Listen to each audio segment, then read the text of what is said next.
What's up, everybody? Welcome to the Saturday night late night live stream presented by the Dose Media Network. I'm Ben Hauver, joined by Joey Carrion. Shout out to the chat, the commish. Can't believe how bad I am at this. Damn, starting off rough on a Saturday. How you doing, dude? I'm doing well. Kind of lost track of time there for a second. Didn't know if you were going to make it to the stream. Thought I might be rocking solo tonight. Kind of lost track of time. I'm just sitting here fucking firing off NHL props like a fucking degen. It's 10 o'clock at night. I'm trying to get these props in before the game locks. Yeah, but good night on the ice and ready to talk some football now. Absolutely. And that's what we are here for. Going to get into everything surrounding week 11 on the main slate on DraftKings. Commish, go Bruins. You got any Bruins props tonight? They already played. I'll share I'm doing one last one. So what was I gonna do? I was gonna do. All right, here we go.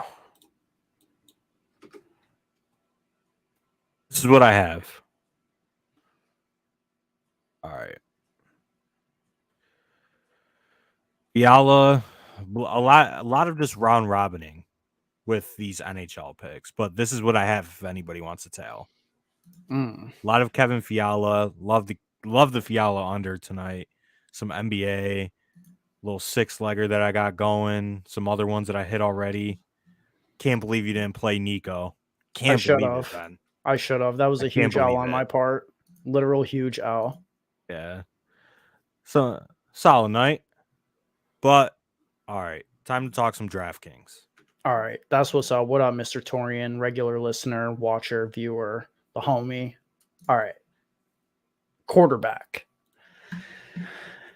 Let's talk about the big change in this slate, right? Obviously, when we recorded early in the week, it looked like, Buffalo was going to get smashed, absolutely smashed by 6 feet of snow. I mean, I'm pretty sure you said something along the lines of, I look outside, it doesn't look like it's going to be too snowy. Buffalo's fine. I don't know if you saw the videos, but looks like, the meteorologists were onto something with this one, because that shit is chalked.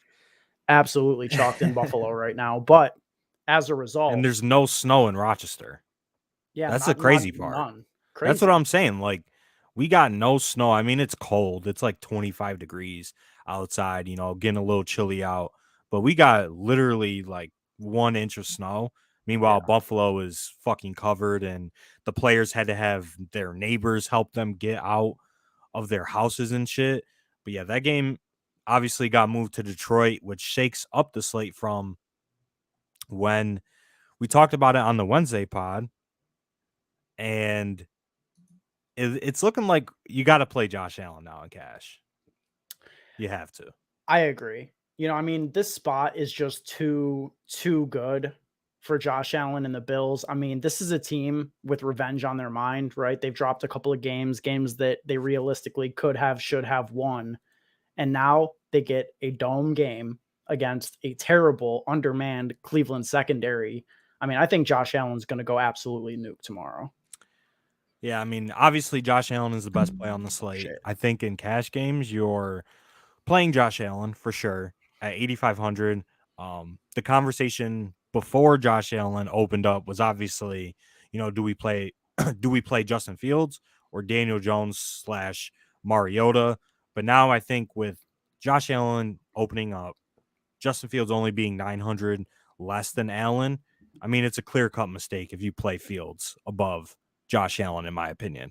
$900 is just too low of a salary discrepancy for the ceilings of each of these players, in my opinion. And I'm just going to bet against Justin Fields. But I don't think he's going to be super chalky this week with Allen here now, though.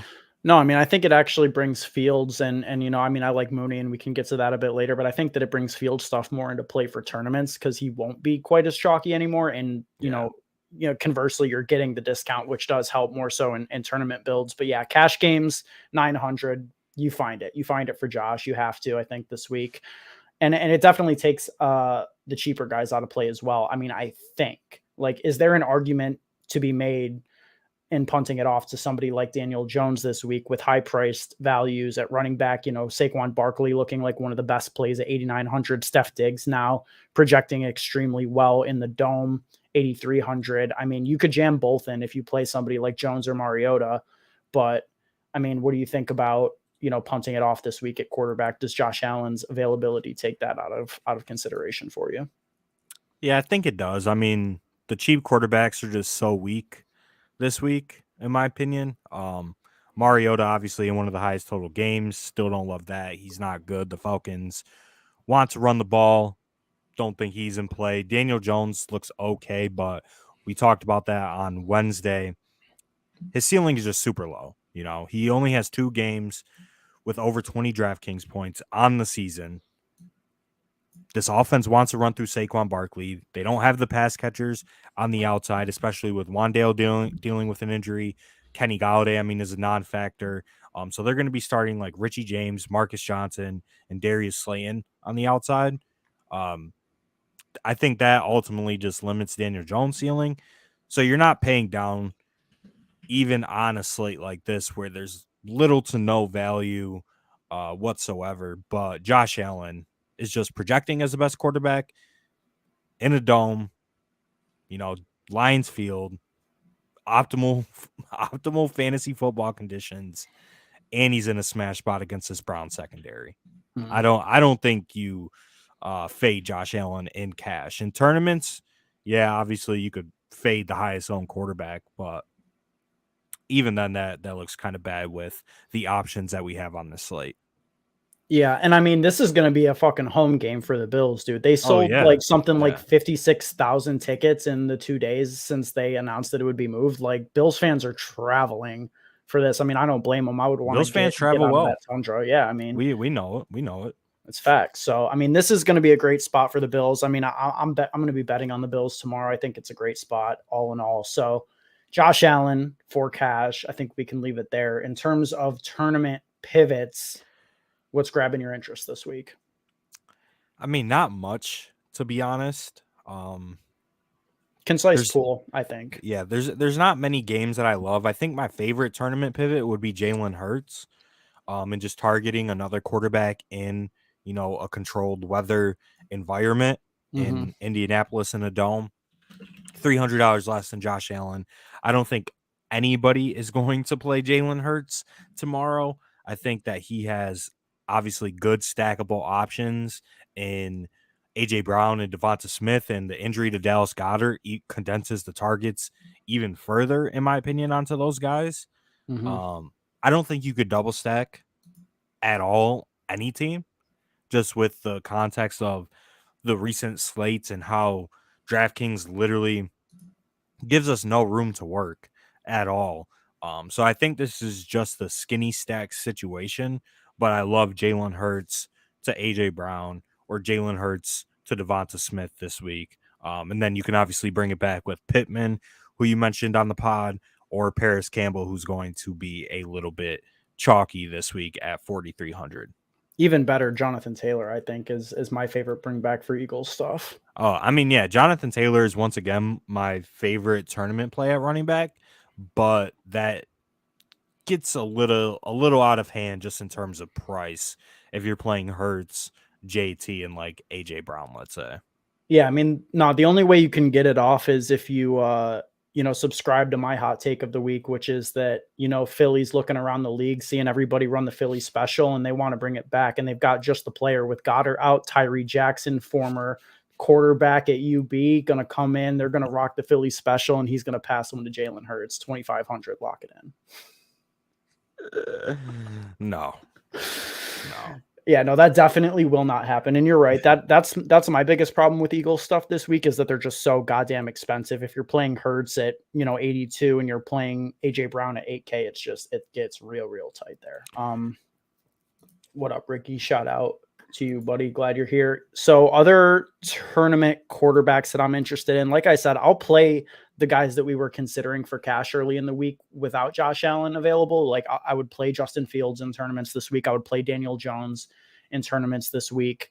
Other than that, the real only spot that is really piquing my interest, I think, is that Dallas Minnesota game. I think you can play Kirk, and I think you can play Dak. It gets a little bit trickier with Dak because obviously the clear-cut stacking partner is CeeDee Lamb, and he's going to be massively chalky. And I don't want to eat into massive CeeDee Lamb chalk at a 7,500. I just don't. I think that, last week was great, and it's good to know that he has that ceiling, but that being an expectation does not seem great. So I would rather just play, I think, the Kirk side with Jefferson and then find a contrarian bring back, whether it be Gallup or, betting that Tony Pollard is still going to be the best running back on the team, even with Zeke expected to be back. Yeah, I mean, definitely love that game. Don't think it's going to get too out of hand on the Viking side of the ball. I think the Cowboys guys should have a little bit of ownership, but nonetheless, I think that is the best game to target outside of the Cleveland Buffalo game. It's obviously just kind of hard to stack either way because Justin Jefferson is so expensive. CeeDee Lamb is up there in price, 7,500, and he's going to be super chalky. Dalvin Cook, 8K once again. And the quarterbacks are, in the mid 6K. So still kind of hard to fit all of the players to make a good game stack out of that game. But if you can fit it, I definitely love it. Shout out WW Fresh. Weekly viewer. Mm-hmm. Can't stand these guys. How do you feel about that? I mean, how should I feel? Fantasy Twitter, I should probably cry about it, right? Yeah, I mean, if you're on fantasy Twitter and you want to get sympathy, like you just go, you take a screenshot of this, of them trolling, you go post it on Twitter, and you say something along the lines of like, oh my God, we have to stop the bullying. We have to stop. We got to stop this. My mental health is in shambles, blah, blah. That's what you have to do. Yeah. And then you'll engagement farm off that, which will bring people to the stream. Mm-hmm. And it's a win-win. Right. Yeah. That's what you should do. We're too thick-skinned for this bullshit, man. I got to learn to cry about things. Anyways, yeah, in the chat, Ricky says Russell Wilson legacy game. I mean, is it viable? What do you think? I mean, Russ did have his best game of the season against the Raiders the last time they played, put up 27 points. Now we've got a super consolidated target share. I mean, Russ doubles with like Sutton and Dulcich, ? Probably not. But I mean, there's a case to be made. I mean, he did have his best game of the season against Las Vegas earlier in the year. Yeah. Yeah, I'm not playing Russ. I don't mind the pass catchers just because the targets are very condensed now with Judy out, Hamler out, correct? Hamler out, confirmed. Hamler out. So you have Sutton, Dulcich, and, Kendall Hinton. And who's the other guy? I forgot his name. Let's see here. Virgil. Virgil. So you have these guys really just as non-factors in this offense. Maybe Virgil has a long shot, dart throw. He scored that long touchdown. He has some good size and speed to him. Don't know if you've considered him, but Russ Wilson, I mean, yeah, I'm just not playing Russ at all. You guys sponsored by Prize Picks? Nah. We should be, though. I mean, shit. If you've seen the YouTube channel lately, we've been putting up some good content and been hitting on Prize Picks. So yeah, I mean, they got to cut the check sooner rather than later. Oh God! All right, yeah. I mean, just weekly donations. Oh yeah, absolutely. All right. All right. So favorite tournament quarterback who's winning you a tournament tomorrow? I mean, this might be a cop-out answer, but Josh Allen. He's the best play. I'll literally, I mean, and you can get different in tournaments. Like nobody's going to play Gabe. I don't think Knox will be owned. It's super easy. Diggs will be the only piece of that offense that has ownership. And I think that you can get away with some pretty low owned bringbacks as well. Like as great of a play as, Allen is, it's really just going to be Allen and Diggs that are owned in this game. And you could play Chubb, Cooper, and Njoku, who should be back in this game, all on the bringback and get pretty contrarian that way. Yeah. I mean, I do think Josh Allen has 40 plus in his range this week for sure. But buddy, Dawson Knox is going to be the highest owned tight end on the slate, and Dead ass. And Stephon Diggs is going to be a top 3, top 4 owned wide receiver on the slate. Yeah, I knew Diggs, but yeah, I did not know that about Knox. That's actually surprising, but interesting. Yeah, Interesting. the touts are out in full force on Dawson Knox this week, so Damn. Congratulations, you're another DFS touting the same thing. Oh, that's crazy. It's what I've always wanted to Bob, be. do y'all both fuck with Underdog? Yeah, fuck with Underdog. Yeah, fuck with Love Underdog. Yeah, Underdog's just legit. not. I don't really like Underdog for props for 2 reasons mainly. That's because they don't offer the amount of props in different categories that Prize Picks offers, and they are sharper than Prize Picks.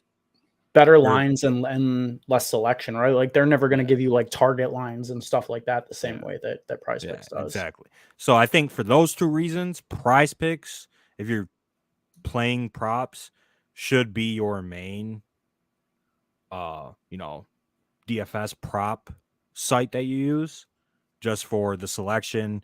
For the EV, they sometimes leave stale lines up. It's been kind of hard recently because they are quick to bump stuff now, but you could definitely still get some bad lines on Prize Picks, and I just overall think Underdog is sharper in setting their lines originally, especially early in the week. Ben puts out a video every single Tuesday now talking about early lines on Prize Picks, and he gets value on every single prop he does. Yeah. You're not getting that on, even if it wins or loses, like it's still value. It's still a good bet. Yeah, just knowing that you can get it in good. Yeah. Yeah. So love Underdog, great for best ball, but props, I just think Prize Picks is softer and there's more available lines to beat.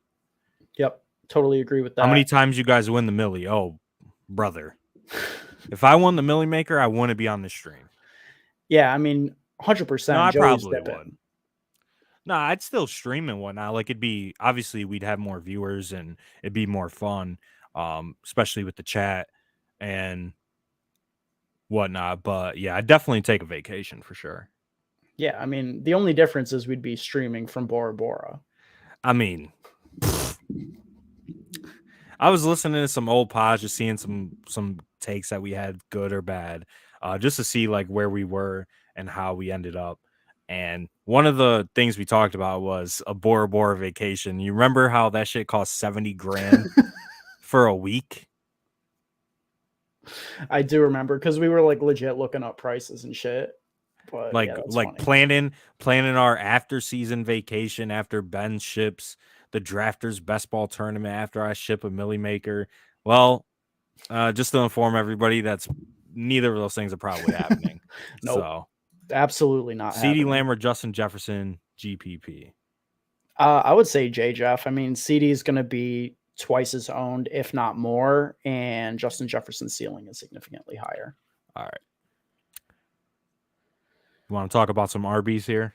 Yeah, let's talk about some RBs, man. I mean, how about David Montgomery? He's going to be the chalkiest running back on the slate. Khalil Herbert to IR. How do you feel about DeMont this week? He's in a good spot. I mean, this has probably been DeMont's worst year in recent memory. A lot of that has shifted towards Justin Fields in terms of the rushing distribution and, this team. But that being said, I mean, this spot is setting up really, really well. And I think that he's a pretty strong play. I mean, he's a lock in cash and I think a pretty good fade in tournaments. But what do you think about him, from a tournament perspective, since cash games, I mean, we're just locking him in? From a tournament perspective, I think he's a relatively easy fade. Yeah. As chalk. I mean, if you play David Montgomery chalk in tournaments, I mean, just retire. Yeah. To be honest. It's tough because running back is so weak. I think this week there's some good, like, contrarian tournaments. I mean, Arby's is Arby's is underrated. What's your top 5 fast food restaurants? Do we consider Chipotle fast food? No. Chipotle is like mid-tier fast. Chipotle's fast food, right? You go in there, you're in there for 5 minutes max. It's not fast food if it doesn't have a drive-through. Cap. Subway's not fast food? No, it's second tier. Subway's in the same it. category. No, Subway's Subway's in the fast same food. category as Chipotle. No, okay. If we're just talking strict drive-through, Yeah. 1, McDonald's, 2, Wendy's, 3, Chick-fil-A, 4, KFC, 5, Taco Bell. That's Is that crazy. respectable? I don't know. Chipotle is fast. Thank you, Ricky. Thank you. I mean, I would go Wendy's, right? Taco Bell, Popeyes. Well, see, I'm also KFC, Arby's. factoring in like the experience.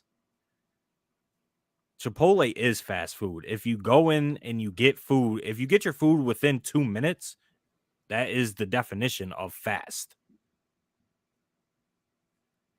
Sometimes going into Chipotle and getting a bowl is faster than getting through the McDonald's drive-through line at 9 o'clock at night. I mean, that's that. Yeah, you're not wrong. You're not wrong. That's what I'm saying. Like, but yeah, Al makes a good point. Inflation's hitting Chipotle like a motherfucker these days, dog. Yo, swear to God, you gotta tune down. Fellas, you get a semi-good Philly cheesesteak up in Rochester. Yeah, no, we definitely. There's a couple good spots. Rochester actually has good food. Some of us actually have real money in play. Yeah, this has turned into a fast food stream. You're telling me about it. DQ slander is crazy. Is Dairy Queen fast food though? It has a drive-through. It does. Yeah, so it does. Go stuff your orange faces on your own time. Oh shit, that's funny. Right. That's all funny. Right. All right, back to he makes a point. Back to running back. back to running back. See, Ricky said he put Arby's. I mean, Arby's is underrated, but it's not top 5. But either way, yeah. So in cash, you're playing David Montgomery. Time to move on from Cordero, full PPR, Latavius, Melvin Gordon, Isaiah Pacheco, and Kareem Hunt available on the wire. I mean, I would play Cordero over that group. I mean, he's got the best matchup of the group, and it's a great bounce back spot. Falcons, I mean, I don't believe the total necessarily, but they have the best total projections wise. You got to go Cordero. Yeah. But so in cash games, so you're playing David Montgomery, 6,100. The price tag is just too cheap. The opportunity and the workload should be relatively high. I think he's a solid bet to get 15 to 20 touches in this spot, but I think the ceiling is very low. I think that Justin Fields vultures enough in the rushing game and rushing touchdown upside that limits that will limit David Montgomery's ceiling. And obviously, if you play Justin Fields, you're Xing out David Montgomery completely in all your lineups. And if you're playing David Montgomery, I don't think you're playing Justin Fields.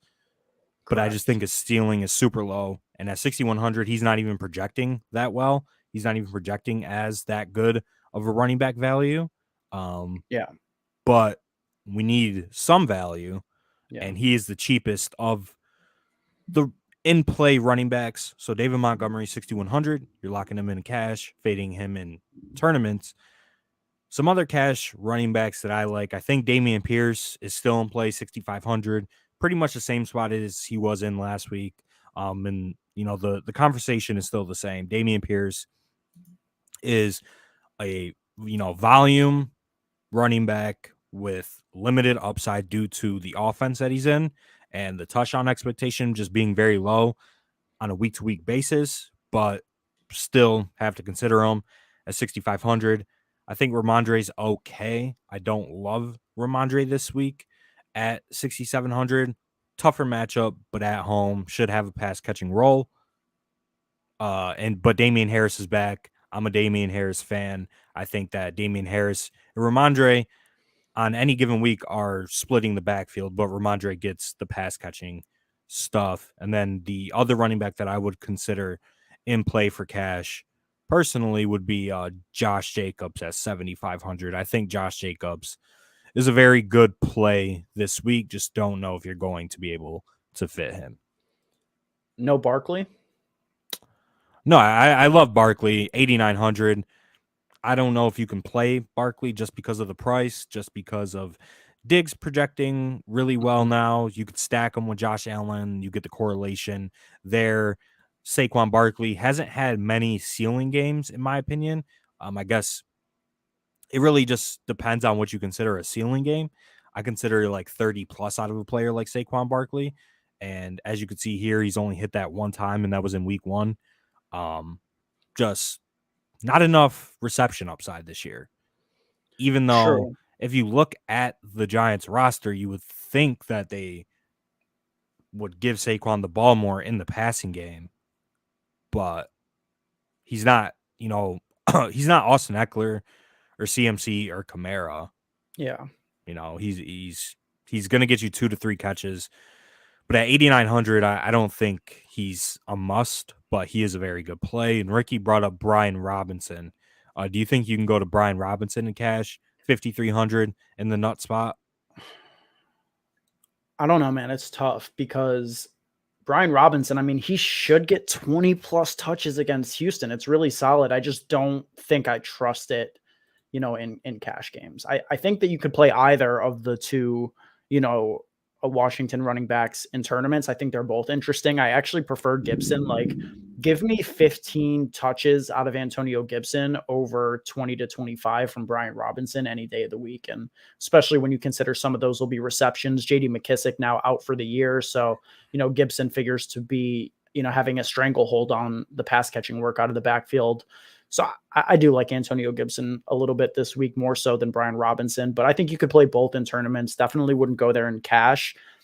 In cash, I want to stay away, I think, from that Dameon Pierce and Ramondre Stevenson tier. They're okay plays, but they aren't great. I would rather try and find a ceiling. Josh Jacobs, who you mentioned, I think is really strong.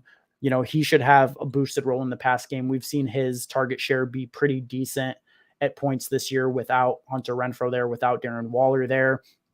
He'll be a main part of their offense. And I expect Devontae Adams to struggle tomorrow too, as well as Derek Carr. The Broncos have the literal best pass defense in the league, and they've been, susceptible to getting beat on the ground. So I think that the only way that the Raiders are able to put up any sort of offensive production tomorrow is through Josh Jacobs. And that's really the conversation, is Jacobs versus Barkley for me. I think they're the two best plays on the high end. And I think that it's going to be one of the two of them for you in cash opposite David Montgomery. I'll be fading that Pierce Ramondre tier personally. Yeah. I kind of agree with that. Josh Jacobs, I think, is a better play just for the $1,400 discount. Am I playing him in cash though? I don't know. It's tough.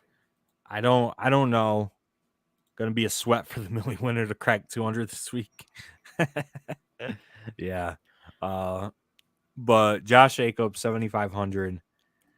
I mean, yeah, I lean Jacobs over Barkley and cash, but I don't know if I lean Jacobs over Dameon Pierce, just because I think the wide receivers that you're going to play in cash, if we compare them in their respective ranges, the 7K running backs to the 7K wide receivers, everybody's going to play CeeDee Lamb over Josh Jacobs at the same price. Yeah. Everybody's going to play Diggs over Saquon Barkley for 600 less. So I guess it's all about how you want to prioritize your lineup this week. And this week, I think that these wide receivers have a higher ceiling than their running back counterparts in the same range. So I think for me, I'm going to build my cash lineup where, I'm prioritizing trying to fit in Diggs and CeeDee Lamb over Josh Jacobs, Saquon Barkley, etc.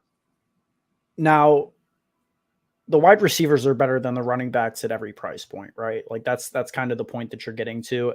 At the same time, though, I think that makes it almost more interesting to play the running backs because the quality of wide receivers are good. Like I like some of the cheap wide receivers. Like I like, Paris Campbell. I like Skowerneck. I think that at the mid range, I like Sutton. I like McLaurin. Like I think you can play all of these guys and they're good. Like I don't think that you're sacrificing as much by going down from like Amon-Ra St. Brown, CeeDee Lamb types to go down to like Sutton and McLaurin as you are sacrificing down from like Barkley or Josh Jacobs to get down to Pierce. And that's kind of the hard part because the wide receivers are better plays from a projection standpoint and like just a raw, 1v1 play. But in terms of roster construction, it's just so hard to find good running backs in cash this week that it almost makes sense to pay up, in my opinion, because you can find good wide receiver plays at a better value this week, in my opinion.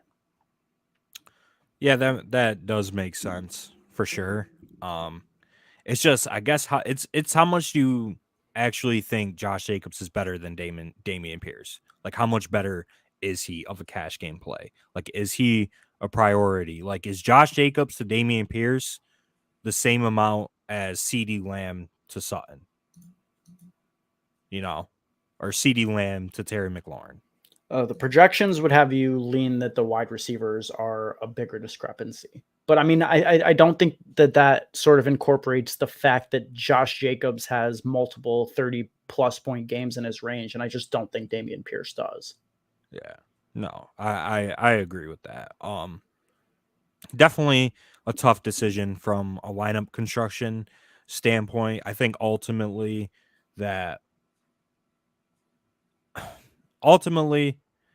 I'm on the side of just trying to fit as much ceiling in to my lineup as possible, while considering floor. And I think that the wide receivers, in my opinion, just have just as good of floors, probably higher than the running backs on the slate, and higher ceilings. Yeah. The projections are better on the wide receivers. I think that you can get away with only playing 2 running backs. That's why David Montgomery and Damian Pierce works, or Ramondre, even if it's a little bit thin, because I mean, you're probably playing 4 wide receivers or 2 tight ends this week. Yeah. Because all of the value is at wide receiver and tight end. So you're only playing 2 running backs. I think just sacrificing one of those running back spots with a Damian Pierce or Ramondre to fit in, CeeDee Lamb or Amon-Ra or Stephon Diggs, I think that's better than trying to play Josh Jacobs and Saquon and pay down to Cortland Sutton and do all this extra shit that I think is pretty much unnecessary this week in cash. That's definitely a fair point. All right, so that's pretty much it in terms of our cash pool at running back. Do you have any contrarian GPP plays that you like? Yeah, I mean, I already mentioned it, but Jonathan Taylor is my favorite. Obviously, this game could get out of hand for the Colts going up against the Eagles. What is that current spread? The Eagles are 7-point favorites currently against the Colts. But he has a backfield to himself now. Yeah. He's healthy. Been off the injury report now for 2 weeks. 7,800 opportunity should be there.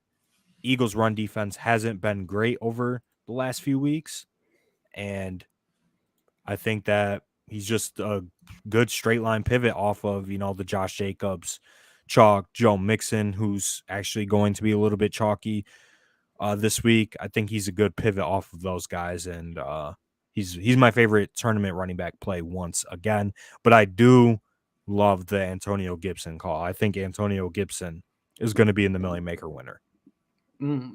Love that. I love that. I'll definitely be playing some Antonio Gibson. Yeah, Jonathan Taylor to me at sub 15% when you're looking at like Jacobs over 20, Mixon over 20, Barkley over 20. I think he's just so good. And, to your point about him having the backfield all to himself, especially with Nyheim Hines gone. I mean, with Matt Ryan at quarterback, he has a 7-target game and an 8-target game in his game log. Like even if they get behind, I don't think he leaves the field. He's going to be the biggest piece of their offense.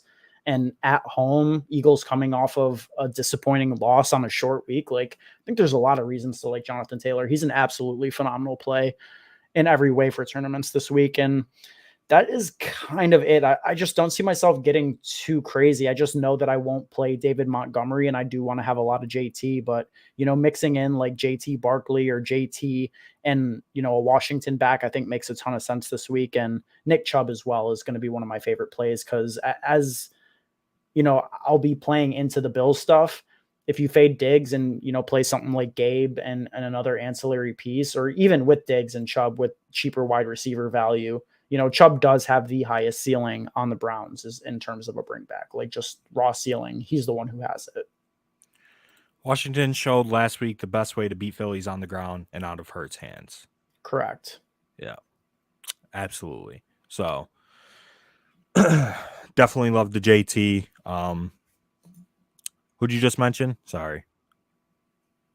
I said JT, the And Nick Washington Chubb. guys, and Nick Chubb. Yeah, Nick Chubb. we Yeah. know So you're never playing Nick Chubb. yeah, I'm never playing Nick Chubb ever. Oh, But I got one more though. all I right, got let's hear it. one more good one. All right, everybody's gonna play Ramondre, but Damien's back. Damian Harris. 5,800. Nobody's gonna play him. He's got 2 touchdowns in his range every time he takes the field, and it would just be the most Bill Belichick thing of all time. You know, Damien comes back and they absolutely feed him. I think Damien scores twice tomorrow. No, I really do like that call. I mean, early or late in the year last year, he kind of had a similar game against the Jets at home, around the same price tag, 3 tutties. Mm-hmm. He's fully healthy. Patriots are coming off their bye. He was dealing with a sickness, and then before that was a hamstring injury. So he's had a ton of time to obviously heal the hamstring up, get healthy. Damian Harris, 5,800. I love that. And, you know, that's the way to get unique is just, you know, fade the running backs and play 2 of these 5K guys. And I think Harris and Antonio Gibson are 2 of the best tournament plays at running back. So I think I'm going to build the lineup tomorrow with those 2 guys and see where I go from there. Yep. Absolutely love that. Gus Edwards is an injury concern that we need to keep a lookout for. He did return to practice. I think he practiced all 3 days, if I'm not mistaken, limited. So should be back. But if for some reason they scratch him, I mean, Kenyon Drake would be a monster play at home against the Panthers coming off of a 26 touch game at 5,900. But we're still waiting on that news. Yep. All right. Wide receiver. Wide receiver. I love wide receiver this week, man. There's so many good plays and pretty much at every price point. Yeah, so at the top, we talked about it already. Stephon Diggs is going to be very chalky this week. Game total of 50 right now. Browns passing defense has not been good at all this season. And Stephon Diggs is just the guy for Buffalo, right? Like, you know, they have all these ancillary guys in Dawson Knox and Gabe Davis and Isaiah McKenzie, but Diggs is going to get his each and every single week. I bet on his over last week on Prize Picks. That shit was free. And just in a dome, like Josh Allen in a dome, different breed. Yeah, literal different breed. I mean, So, and while we're talking about betting on his prop, 87.5 right now on Prize Picks is absolutely wild to me. That's what it opened at when this game was going to play in Buffalo, and it hasn't moved. Somehow he's gone over that in 5 straight. Gone over that every time since week 5. Like, bro, he's gonna fucking smash that this week. Love it. yeah. So, love Diggs this week. I think he's kind of a priority for me in cash. And Agreed. like I mentioned when talking about Josh Allen, you just get some good correlation there with the stack. CeeDee Lamb 7,500 coming off of a 15 target game. We talked about it on the pod. Obviously, a very talented player. Ceiling is obviously extremely high. Game environment potentially one of, if not the best on the slate. But he is pretty inconsistent. This Cowboys offense, I feel like, doesn't have an identity. They don't know what they want to do. It's an identity crisis. Should we keep on feeding Zeke? Should we let Dak try and go out and rip it? And I feel like they just pull on both ends. Like they seesaw on both sides week in and week out. And it just fucks up the entire offense. Yeah. So I think that's really the concern with CeeDee Lamb. But he's projecting well. People are obviously game log chasing. Do you think he's a priority in cash? Like, are you locking him in? Are you gonna fade him? And Yeah. You're gonna fade CeeDee Lamb Absolutely. in cash? Yes. All right, let's hear it. Let's hear why. I just think that you're getting comparable plays at other positions. Like his 15 target game is quite clearly an outlier, especially with Zeke back. Like we just know that it's important to this organization that Zeke is featured. Like whether it's right for the team, whether we agree with it, obviously we don't. We think it's not, but it is how the Cowboys feel. I would not be surprised at all to see things shift back more towards how they were when Zeke has been healthy. And it's going to just be a Zeke and Pollard centric game plan, in my opinion. Obviously, things could change. They could get down in this game, on the road at Minnesota, a team that's absolutely surging, coming off of, one of the best games of the year, their best game of the year. Absolutely. I just don't think that CD is a priority. I don't think that we can expect him to have these games regularly. He never has. He gives you like one of these every year. That was a career game for him. It's okay. Like Minnesota's definitely a beatable secondary, but is he really that much better than Amon-Ra St. Brown or T. Higgins, or even for that matter, Cortland Sutton? Like Cortland Sutton should get 10 plus targets in this spot in a better matchup without Judy and Hamler there. He's going to be the entire offense. I think Terry McLaurin is a great play too. Houston's going to be without their top corner as well. So like, I don't know. Like I definitely think that you can take the savings to get down from him. And I'm comfortable with playing Stephon Diggs as really, the core of my, high priced wide receivers this week. I don't think you need to play two of them. Okay. Yeah. I mean, I don't disagree with you at all. I think if you want to, IKB it, I think it's definitely okay. He's obviously projecting well, and optimal lineups are probably going to have CeeDee Lamb in it. Yeah. It's just like how much you value the projections and the game environment, Yeah. Because the Cowboys and Vikings, they have a 48.5 total, but some of the players you mentioned, like Cortland Sutton, that's a 41.5 total, 22 team total for the Broncos. Washington game has a 41 total, 22 team total for Washington, and just overall some bad offenses, whereas Dallas, I think, is actually, a very good offense, albeit the concerns that we have. But I do think that the price is not great for CeeDee Lamb, and it does feel a little like it does feel like chasing for sure. Yeah. Al makes a good It point. Zeke's sucks, $90 but million contract, gonna have him priority one day till the wheels fall. Yeah, like that's just how it is. That's just how it is right now. so he's expected to play. Yep. And he'll probably get 15 touches. Yep. Average like 3.5 yards per carry, maybe get a touchdown, get you a ceiling game of 18 points, and call it a day. Yep. All right. Some other cash wide receivers at the bottom of the pool. Paris Campbell, 4,300, I think is the best. Yes. Just the target share with Matt Ryan has been off the charts. 9 targets, 12 targets, 11 targets over their last 3 games together. As you could see, 18 plus DraftKings points in all 3 games. Avonte Maddox is still out for the Eagles. Paris Campbell plays in the slot. Maddox is their slot corner. It's going to be a rookie corner taking over that area. Obviously, the Eagles limit outside receivers' production, but you could beat them on the inside over the middle of the field. So I think Paris Campbell's fine at 4,300. Some other guys I think are in play. Ben Skowronek, 3,900 looks okay. I don't know if you have a preference between Campbell or Skowronek.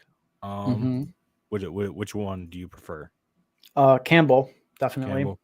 Okay. Yeah. DPJ. What is the ownership discrepancy going to be between the two? Out of curiosity, do you know? Campbell, I think, is going to be pretty chalky, and I think Skowronek isn't going to be too chalky actually. So does Skowronek have a ceiling enough to play him in a tournament? Like, can Skowronek get you? Does he have 20 in his range? Like, can he get you 6 catches for 70 yards and a touchdown? Probably not.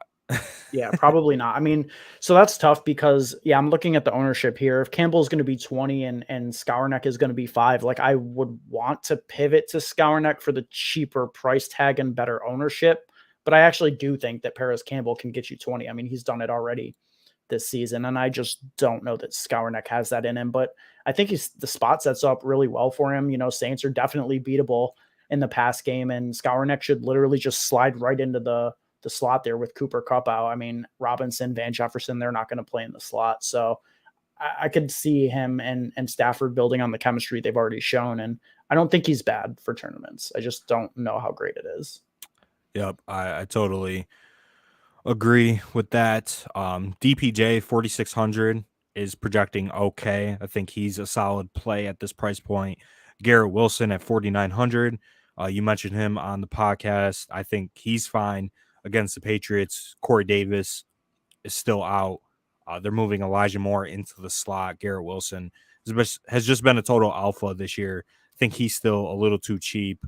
So those Can you are talk about the matchup there with Wilson, versus the Patriots outside corners? Yeah, so I think primarily he's just going to be matched up against Jack Jones. Mm.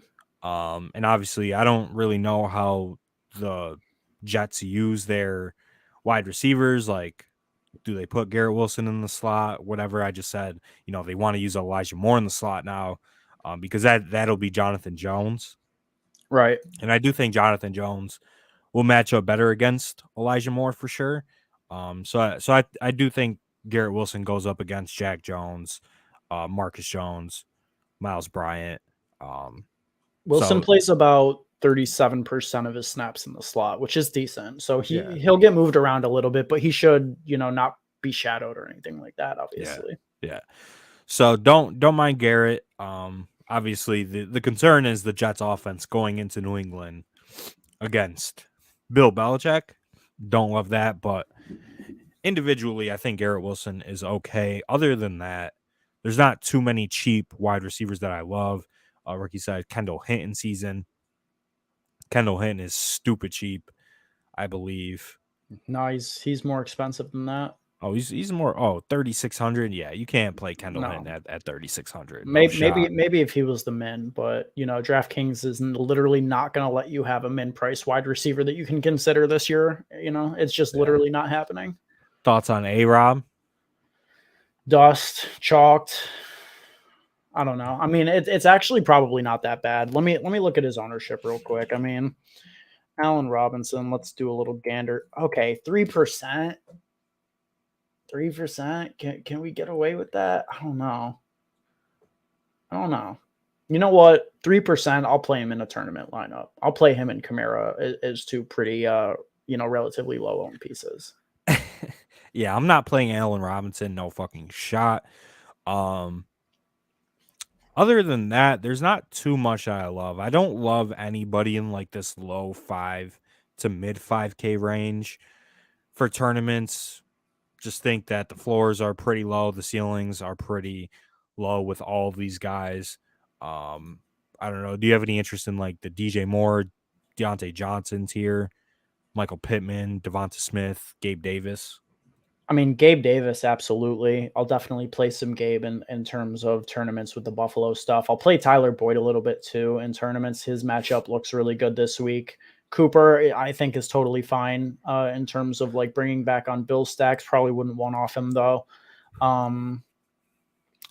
Pittman, at the beginning of the week, I thought he was going to be really interesting, but it looks like he's going to be chalky enough that I don't want to play him. But, he does have 12, 13, 14 targets in his range. I don't think he's bad at this price tag. Like, he's been unplayable for a while because, DraftKings boosted the absolute shit out of his price after he snapped in week 1, but now he's really come back down to a playable range. So I think he's a good pivot off of like Sutton and McLaurin. DJ Moore, I would play strictly in Lamar Jackson stacks, which I do think are interesting. If you want to play Lamar to Mark Andrews at low ownership with DJ Moore, I think that's okay. But, DJ Moore struggled a ton and when Baker Mayfield was the quarterback, and that is once again the case here. So not super enticed by it. I do like Darnell Mooney though. I mean, you're just banking on, a couple big plays going his way, but at 5,400, the price tag is good. The Falcons are giving up the most yards through the air this season.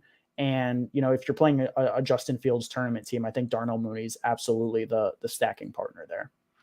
Yep, totally agree. Don't mind Darnell Mooney, 5,400. The price tag is just very cheap. He's a nice value piece on the slate. Maybe you can consider Chase Claypool as well, 4,800.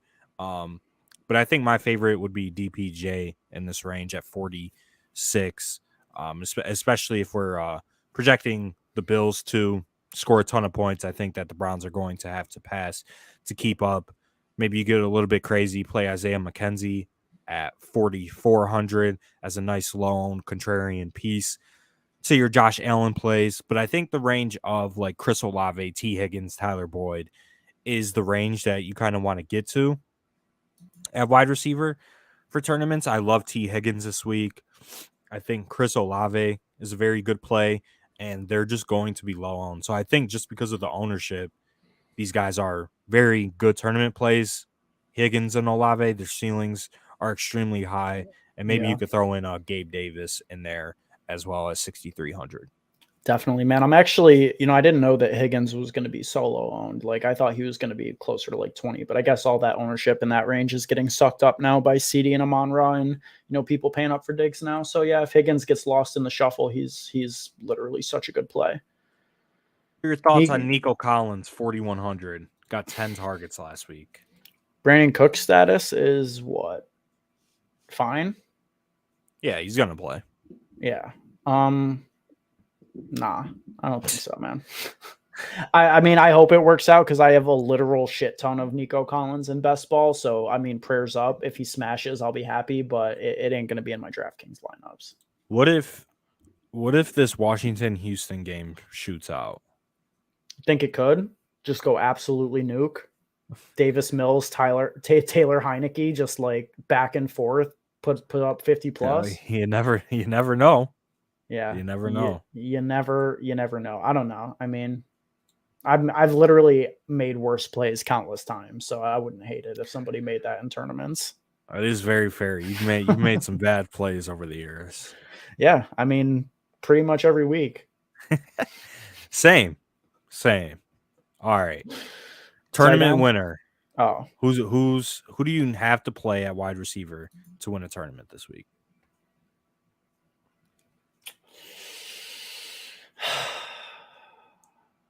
I kind of like the idea of it being Gabe Davis this week. Bro, you love Gabe Davis. Bro, 10 targets last week. I mean, that's got to be a career high for Gabe. I can almost tell you for certain that that's a career high for Gabe. I love that. L says George Pickens. How do you feel about George Pickens this week? I don't hate it. I definitely don't hate it. George Pickens is a baller. He's not going to get played. It's just tough right now. Pickett's really not shown too much, but I don't know. I mean, could that game go nuke, do you think? I mean, it's hard without Jamar Chase, especially for the Bengals guys. Obviously, I think T. Higgins' ceiling is relatively high, but he just doesn't have that like explosive element that Jamar Chase has to the Bengals offense. And Jamar Chase, can single-handedly speed up games and just help Joe Burrow reach a ceiling that like is pretty hard to reach. So missing that from the offense is obviously tough. I don't think it goes a nuke, but I think that there could be some tournament winning plays for it or from that game for sure. I think T. Higgins would be my call at 7,100. I think he's due. That's my analysis. I think T. Higgins is due for a big game. The spot is as good as any against the Steelers secondary. I don't know if they're still missing Minkah. Are they? Is Minkah Fitzpatrick out? Minkah Fitzpatrick is set to play. Okay, he's probable. So obviously that hurts a little bit, but I still think that the matchup is relatively good going into Pittsburgh against the secondary as a number one option in this Bengals offense in the passing game, I should say. So T. Higgins would be my call as the tournament winner at wide receiver as a pivot off of CeeDee Lamb and some of the chalk in the mid-range like Terry McLaurin, Cortland Sutton, etc. Can I just your opinion? We haven't actually talked about this at all. Is Michael Gallup chalked at this point? Because I mean, like from a theory perspective, he looks like really strong. I think as a tournament pivot off of CeeDee Lamb being stone cold chalk. Targets have been okay, 6-7, but you're not used to like a stat line of Michael Gallup having 4 catches for 49 or 4 for 35. Like, Michael Gallup traditionally has been like looked at as more of the deep downfield guy, which he hasn't necessarily been right now. But I mean, does he still have it in him? Can he, pop off for a big game? I tend to think that he probably can. and we just haven't seen it in a while, which is why he's not going to be played at all. But I am kind of interested in Michael Gallup this week as an absolute, tournament long shot pivot off of CeeDee Lamb chalk. Yeah, I think Gallup is a nice pivot. He allows you to get a little bit contrarian with this popular side of the ball, and he's obviously leveraged off of CeeDee as well. And as you can see on the screen, like, he just hasn't been scoring touchdowns. Yeah, I don't watch Cowboys games, so I couldn't tell you, or I couldn't give you a watch the tape take on Michael Gallup, like if he's still working back slowly from the injury or whatever's going on with him. Maybe somebody in the chat could provide some information about that. But as a DFS play, I don't think he's horrible. And obviously this is the late game, and yes to the injuries affecting him. he posted that before he said that. Oh. So maybe he was saying yes to Michael Gallup being a fucking tournament smash. Either way, I'm gonna just say the commission's on board with Michael Gallup. Yeah, but this is a week, there's a ton of chalk early, right? And you could figure out where you're at after the 1 p.m. slate. Yeah. He's talking about T. Higgins. He's due. Yeah, he's due. Yeah, or unless he thinks Michael Gallup is due, but maybe they're both due. There's a ton of chalk in the 1 p.m. slate, so you're gonna have a lot of information at your hands after that slate is over, and we're moving into the 4 o'clock slate where we have this game, and you have CeeDee Lamb as chalk, and I think what happens at 1 o'clock definitely determines what you do in this game, and whether or not you have to get off or get more contrarian. And I think Gallup is a perfect piece to pivot to as a late slate player, as a late swap player, I should say, and the price tag is cheap and the targets should be there. You just kind of need touchdowns, but touchdowns are obviously variance, and play into the variance in tournaments. Yeah, I mean, there's definitely a lot of late swap optionality in this game with the late games. Cortland Sutton will be owned, Josh Jacobs will be owned, CeeDee Lamb will be owned, Jefferson Schultz will be owned, and then you got T. Higgins, Tyler Boyd, Michael Gallup pivots in all those spots. I think it's pretty interesting. Should I play Gallup or Nico Collins full PPR? I would play Michael Gallup just for the game environment. Totally agree. Just for game environment purposes, I want Gallup, but Nico probably has a higher target upside. So I don't know. Do you need a win? A lot of the questions, there's just not enough context. Are you an underdog? Is the team you're playing bad? Is the team you're playing one of the best in the league? Do you need a win? Like, what's your record? Where are you in the standings? Like, that's why, like answering questions like that doesn't really help you, Right. Yeah, I mean, it's tough. That is definitely the case with redraft, is like you just look at it like you're trying to make the best plays, but there are theory aspects to it. Like, how many points do you need from that wide receiver 3 or 4 spot? Like, do you need to go nuke to match a way better team, or, can you just play it safe because the other team's going to have like no hope of beating you if you just play standard? So totally agree with your take there. Yeah. All right. Tight end. Tight end. This is the position where, DraftKings, they don't price tight ends up. So this is the value position this week. We have Dawson Knox at 3,200, projecting to be the highest owned tight end on the slate. You have Dalton Schultz at 4,300. He's projecting relatively well. Then you have, that tier of Dolchich and Moreau and Tyler Higbee, all okay. You have Hayden Hurst, 3,500, who I think is solid. You got Juwan Johnson at 3,100, who's okay. I guess the main question for you is, like, it really doesn't matter what tight end you play. They're all the same. Correct. Are you playing 2 in cash? It was right last week. It was optimal last week. Yeah. Don't let your bias. I'm 9-1 and out. All right. So I would say I'm a little better than the team I'm playing. All right. I would go Gallup then, just based on the context that you said. Just the thought of double tight end lineups pissed me off. Yeah, but I'm telling you, it's optimal because DraftKings doesn't want you to have fun anymore playing DFS. They don't want you to build fun lineups, good lineups. The only way to fit these other players in is by playing 2 tight ends under 4K. And how much worse are they than the receivers that we talked about? Yeah. I think that Campbell is better, but like you do make a good point. Like how much better is like Skournick compared to like Conklin, Hurst, Or and Schultz. Joku or Like Schultz is better Schultz. than Yeah. Skournick. Right. Exactly.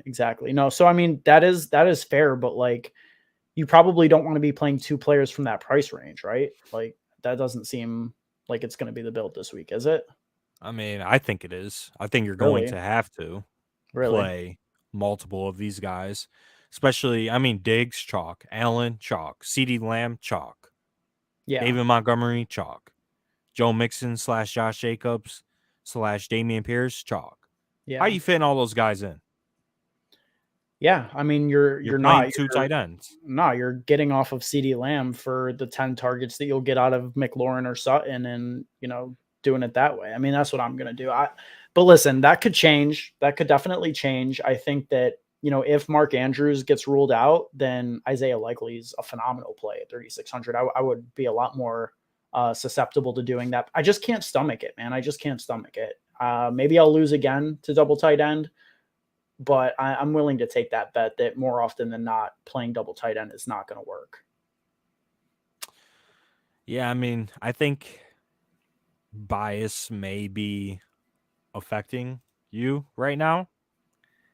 I think You're gonna tell me right now you're considering double tight end. I mean, you have to consider it. Are you You have to. run it? I don't know. I don't know yet. Man,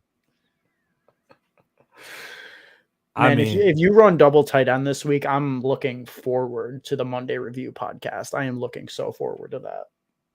I mean, I just think that like comparing Schultz to Campbell, I think it's okay. Like they're both going to project relatively close to each other. Actually, Dalton Schultz is projecting for more points than Paris Campbell right now, and they're the same price. I think that Dulcich and Moreau, especially Dulcich, is a better play than Skournick or any other wide receiver in that range. And then obviously there's no wide receiver in play that's 3,200 like Dawson Knox in, the highest total game on the slate attached to an elite quarterback in Josh Allen. Correlation obviously is a plus. You could run the Josh Allen double in a dome. I mean, yeah, if you're fading Lamb, Schultz gives you a piece. I don't know. I think you should consider it. I don't know what the lineup is without double tight end, but I don't think it's going to be as good as the lineup with double tight end. I'm just trying to build something right now with double tight end that I like. It's so gross, dude. So gross. I don't know. I truly don't know, man. I mean, what does the double tight end cash build look like? Why don't we just put it up here? I want to see. I want to see it with my own 2 fucking eyes right now. All right, yeah. I mean, that's enough of tight end. I don't really love anybody. I mean, Schultz and Dawson Knox are going to be the highest owned tight ends on the slate. So I guess the build would be you're playing something like this. You're playing. Oh, let me click back. You're playing Josh Allen with Dawson Knox and Dalton Schultz. Then you're playing a defense. Steelers, right? Yeah, I don't know why everybody's on the Steelers, but I guess it works out. Cheap defense. I mean, Texans are projecting for more points. But they're 100 more. All right, so we go here. The lineup is going to be something like this. This is going to be the train lineup. This probably doesn't fit. So maybe CeeDee Lamb gets pushed out. I don't think CeeDee Lamb does get pushed out in cash, right? He's everybody's propping him up this week. I don't know, because it's like Diggs and like a 6K wide receiver, maybe change your lineup up a little bit, or it's CeeDee Lamb and like ASB or something like that.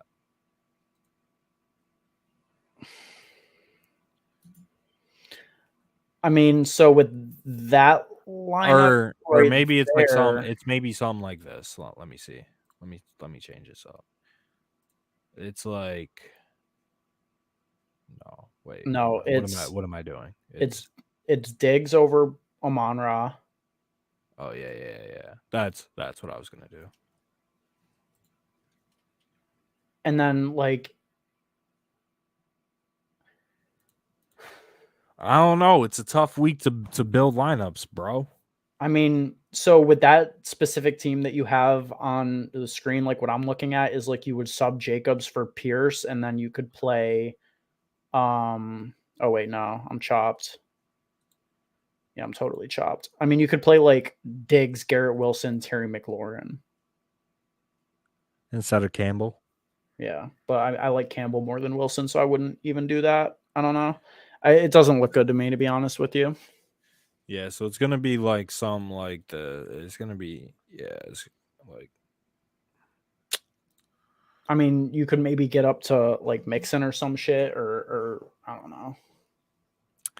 Like I would rather play like Higbee even, I think, than Schultz. I don't know. Maybe that's bad.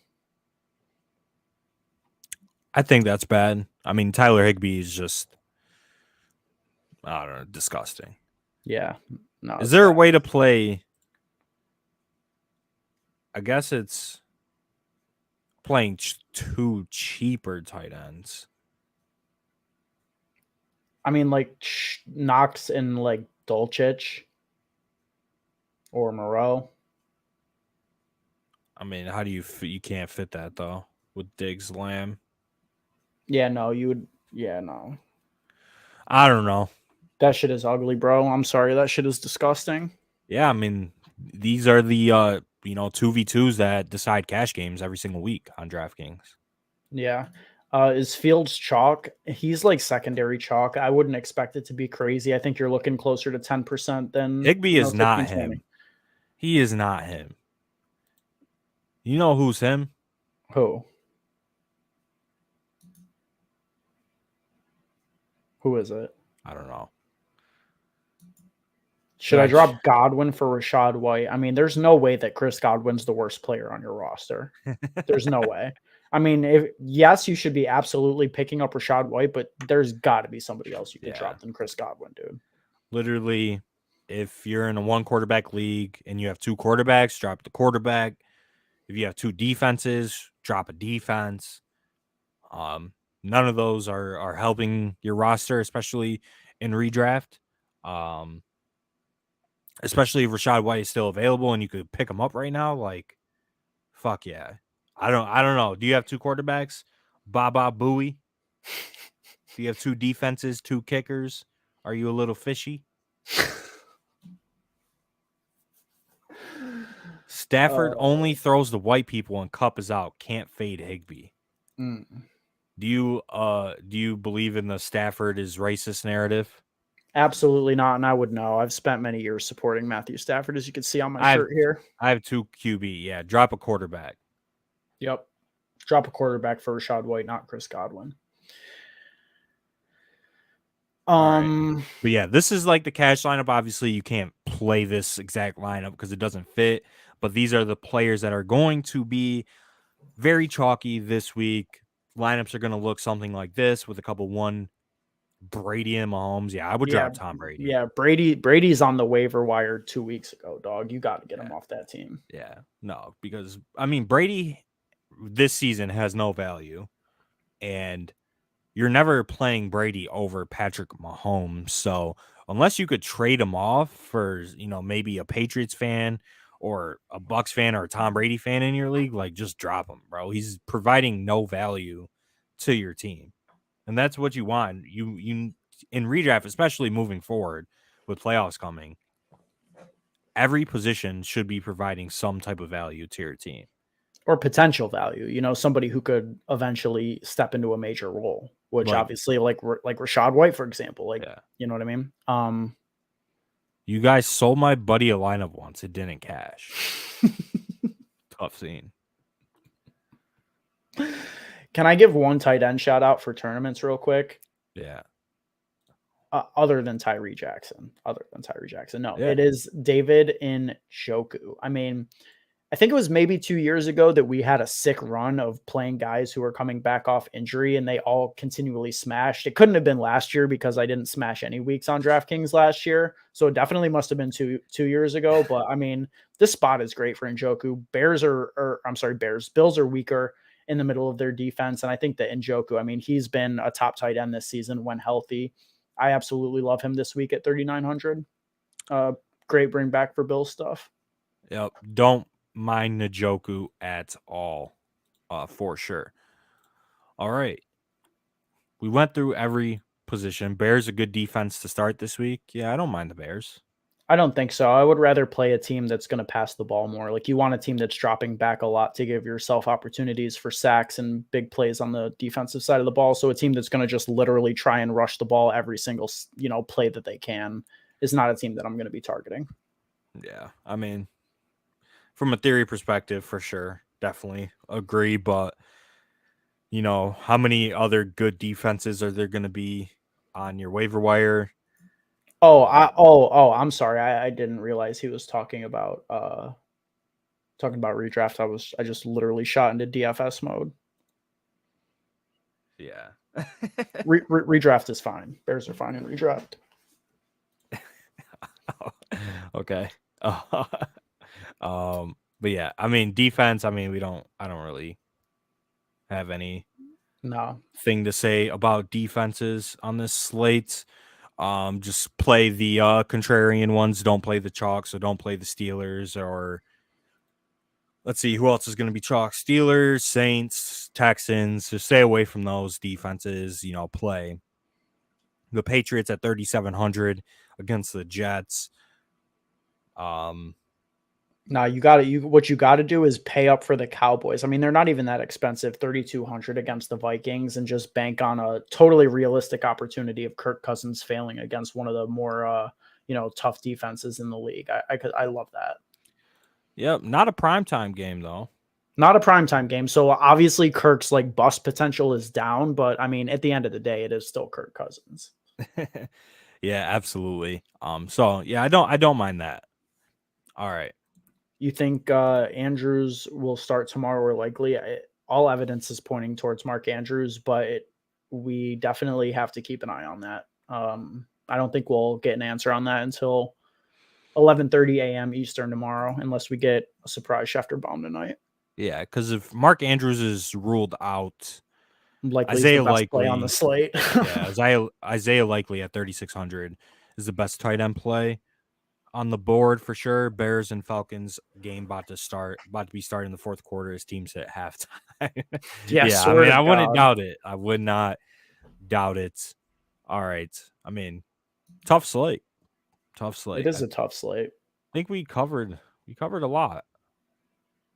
We covered a lot. Why do you think Njoku's in a great spot? Because you say so. No, literally no evidence to back that up. I mean, the Bills have given up, I want to say, the 7th most fantasy points to opposing tight ends, if I am not mistaken. It's either 7th or 8th. And I mean, he was a top 6 tight end in fantasy points per game before going down. And 2 of the top tight ends above him are out for the foreseeable future, and Goddard and Ertz. So healthy, and David Njoku is a top 5 tight end going forward. Very good. All right. So, wait, actually, real quick, Tyler Conklin, what do you think about that? He snapped against the Patriots last time they played. I mean, yeah, I think that the weak part of the Patriots defense is definitely the linebackers. They're just very slow. Is it okay to stash OBJ now? Yeah, I mean, he should be added in all leagues. He's on a team in every single one of my leagues. Yep. So Yeah, so stash OBJ, Tyler Conklin. I mean, he's okay. I don't think it's great or whatever. No wonder why this guy gets played by every girl he meets. He is really naive. Damn, Larry knows me personally, huh? Damn, that's crazy. Larry Berry. Do you want to build a tournament lineup? Question mark. Yeah, we could build a tournament lineup. All right. I'm trying to build a Josh Allen double here with Diggs and Gabe. I don't know how you feel about that. That shit ain't hitting, bro. Bro, that shit is absolutely hitting. All right, we could try. Good luck. Baba Booey, shout out. You gonna sub, man? We deeply appreciate you, brother. Yes, we stream every Saturday, 10 p.m. Eastern. It's vibes, always vibes. Oh, Josh, yeah. I love this lineup already, bro. Could we get Patriots D? I mean, I think tight end. I mean, if we played a cheaper defense, we could bring it back with either Conklin or no. I mean, I like the Njoku bring back. I mean, I like DPJ as a bring back who you mentioned, or Garrett Wilson as a corollary piece to Damian Harris. Either of those, I think, make a lot of sense with a team like this.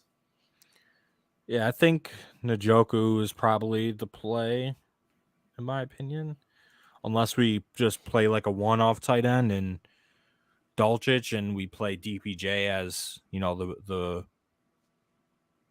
the bring back. But I honestly think that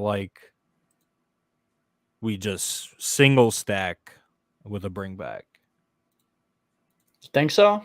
I think we get rid of Gabe, and then we could play DPJ at 46.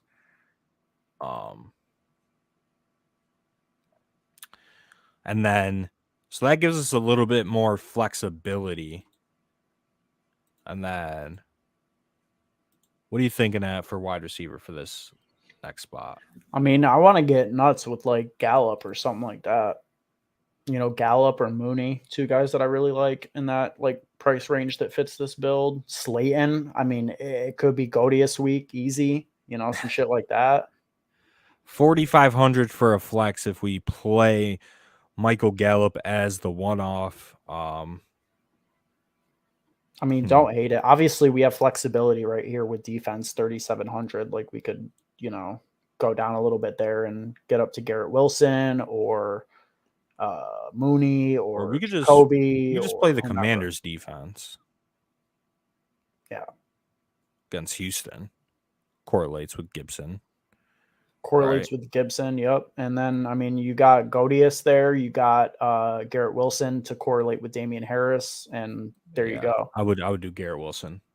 Yeah. Please don't play Harris, LOL. Bro, he's hitting for 2 tutties tomorrow. Yeah. Remember it. I said it here first. He's absolutely hitting for 2. I mean, this lineup right here is leveraged as fuck, dude. Leveraged as fuck. That's a good lineup, in my opinion. Great lineup. Josh Allen single. So, I mean, you're playing into a little bit of chalk there, but I think the surrounding pieces give it enough of contrarian upside with for sure. Njoku. Or I guess we could have got rid of Njoku since we're playing DPJ, and that would leave us 4,100 for Higbee or Cole Kmet or something like that. So, yep. Strict pricing on low salary prices increases variance, not skill. DK really needs to help us out. Yeah, I agree. Yeah, totally agree. I'm confused in Njoku over Dulcich. Never for cash. I mean, yeah, Dulcich is definitely a better play, but I would say Njoku. I mean, if you're bringing back in a bill stack, obviously, it makes a lot of sense.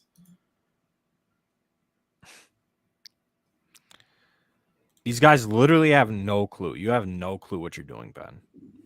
You're telling me, dude, every day is a struggle. Just got to wake up and figure out the path,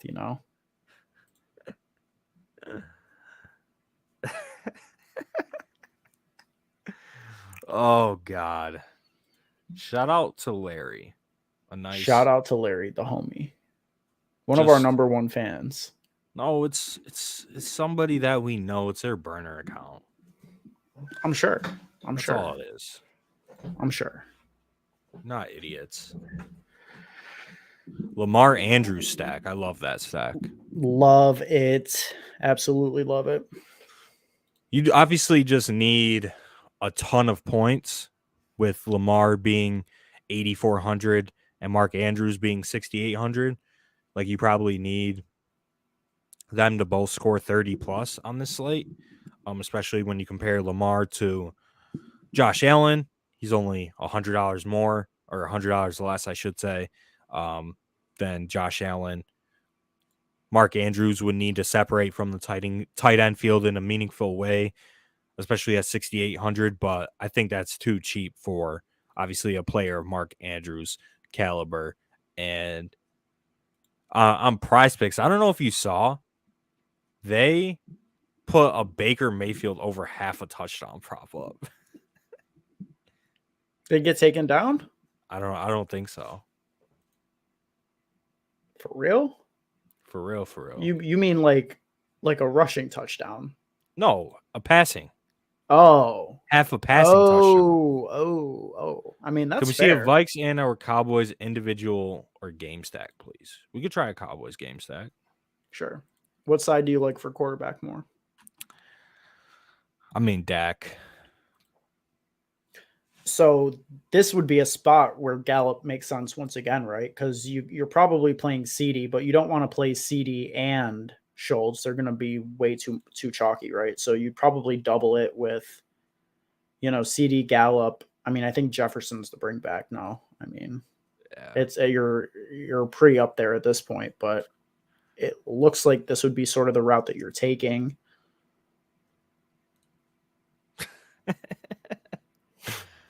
We're all in on Gibson this week. I mean, Gibson is a very, very good play.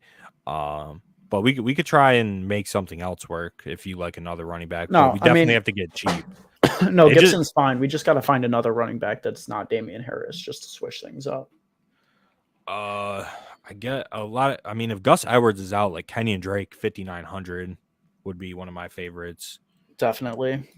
I think Gus plays though. Unfortunately, I hope he doesn't. Kind of for Drake, but I do think that Gus plays, and we're not going to get Kenyon Drake, at low ownership as a very good play. But all right. I mean, cheap defense on a team like this. Yeah, definitely need cheap, like Raiders or something like that. Yeah. Or do you want to just go like Saints? Pretty chalky. Oh yeah, pretty chalky. I would say. I mean, Raiders are fine this week. Yeah, Raiders against Russ. Yeah. Tight end. So we're not playing Schultz with Dak because that's just very, very chalky. So I mean, we could go very cheap and play like a Houston Texans tight end and save salary there. You could play like Jordan Akins at 2,600, something like that. I don't know. Brevin Jordan maybe. Brevin Jordan, nah, bro. He got scratched last week, and it was Akins. He might get scratched again. Yeah, so Jordan Akins, 2,600. I actually don't hate that low key. I met Ben at the mall once. He was so rude. Bro, we got Larry and Larry the second in here. That's crazy.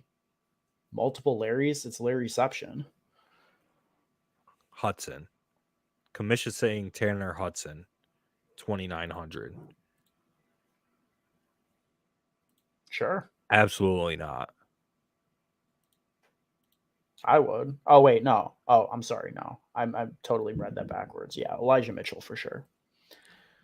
100% Elijah Mitchell. Do not drop him for. Can we correlate this with like Jacobs? Or is that too pricey? I mean, good luck. I mean, no, yeah, this is actually terrible. we'd have to play something like a Jordan Akins or And something like then that if we go then what? Jacobs. We're fucking Nah, Virgil or we need to play a cheap running back. That's the only way I this mean works. Singletary is leverage off of all the Bill stuff coming off of 2 touchdowns. Browns have a bad run defense. I mean, Yeah. but like this is just not like a lineup that I like. I truly don't like this lineup. Jefferson and CD are so hard to play together. I mean, could you justify playing like Gallup and Schultz? No. No, right? No, I don't think so.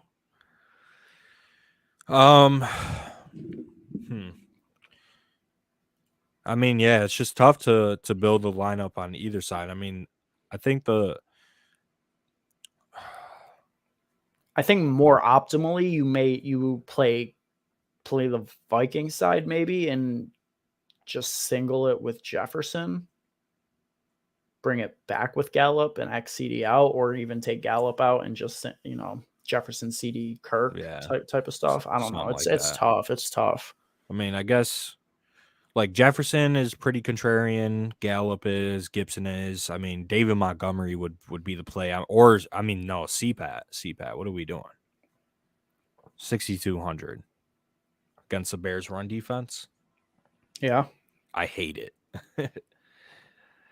Well, show me a lineup that you're gonna love this week. Yeah, honestly. This is literally the current state of DraftKings right now. And then you could do like Moreau or Dulcich or something like that. Or if you want to go a little bit lower, this lineup is pretty contrarian. So you could play like Dawson Knox at 3,200 or Juwan Johnson. So say we play something like that, 4,300 Juwan Johnson or 3,100 Juwan Johnson, 4,300. You could just eat the Paris Campbell chalk or Yeah, I think something that's like pretty that. good. I think that's good. So this is something that I would play personally. Something like along these lines, like a Dak double, Justin Jefferson bring back, and then kind of just trying to hit on the one-offs elsewhere. And you could even get a little bit cheaper at tight end and play Jordan Akins off Juwan Johnson as correlation with Antonio Gibson. That'll allow you to get up from Campbell. You could also just single stack Dak. I think single stacks are going to be the wave moving forward. I just because double stacks, you just can't fit it. No, you definitely can't. Especially on the teams that you want to double. Like, it's just with the way the pricing is now and how strict it is, restricting, I should say, it's hard to play double stack. So personally, I would get rid of Gallup, move down, try and find a cheaper wide receiver, maybe plug in, DPJ as a one-off, or just try and find a receiver that you like a little bit cheaper, and go from there. Isaiah McKenzie, something like that. Yeah. No, I totally agree with that. All right. But yeah. Is that going to be it for this one? I think so. Tough slate, man. Tough slate for slate. real. But I'm excited for it. Definitely excited for it tomorrow. Yeah, man. And here we are closing in on our patented hour 30 mark. Yeah. Mr. Torian, shout out, dude. Really appreciate you. I just feel bad for all the people that like load up DraftKings every single week and try and make lineups and make the best decisions. And DraftKings is just like, all right, like, yeah, play double tight end. Here you go. It is. It's sad. It's sad, man. But nothing you can do. They'll hook up the casuals next week with a soft Thanksgiving slate. Yes. Speaking of that, make sure you obviously subscribe to the podcast. Link is down below in the description. Subscribe to the YouTube channel if you're not already. We're about to be at 600 subs. Thanksgiving. So Monday recap coming out on Monday. Then prize picks videos throughout the week. Thanksgiving slate and main slates. A lot of content coming out this week. So make sure you stay tuned. Thanksgiving Day slate. One of the best slates of the year. You get to sweat. Eat some turkey. Watch football with your family. Ignore your family as you sweat DeAndre Swift touches. Like, it's going to be great. Prize Picks, props, everything. They'll probably do, a free promo bet thing. Right. They like do the tacos. They'll give you a turkey leg bet or some shit like that. last year it was like half like Josh Allen passing yard or something like that. Yeah. So they'll give you one of those, and yeah, I mean we're not gonna be on stream, prior to that. So happy holidays, everybody. Happy Thanksgiving. Make sure you subscribe to the channel. Absolutely. We'll be very thankful for it. And that's going to be it for the late night live stream, Saturday, week 11 edition. I ignore my family every day. Leave already, Barry. You got it, dog. We are out this bitch. Until next time, we'll talk to you guys next Saturday.